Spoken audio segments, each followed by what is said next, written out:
Vuruğun kök işarəsi altına salınması və çıxarılması. Fərz edək ki, bizə verilib 2 kök altda 3. 2 vuruğun kökün altına salaq. Biz 2-ni yaza bilərik. Kökün altda 4 kimi, vurulsun kök altda 3 kimi.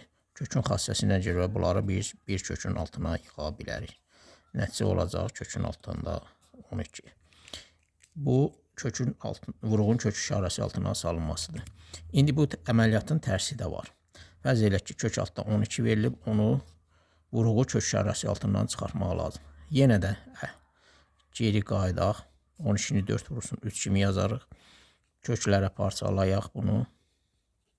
Yenə də buradan 4-dən 2 çıxacaq. Kök altda 3 qalacaq kökün altında. Bu da əksinə əməliyyatdır. Daha aydın olması üçün başqa bir misalda yaza bilərik. Məsələn, deyək ki,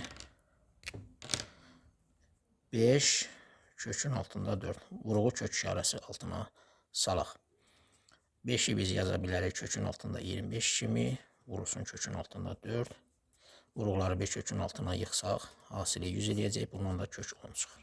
Və yaxud da kök altda 80 verilib, vuruğu kök işarəsi altından çıxaraq. 80-i biz yazarıq 16 vur 5 kimi. 16-dan kök 4 çıxır. Kök altda 5 də yerində qalır.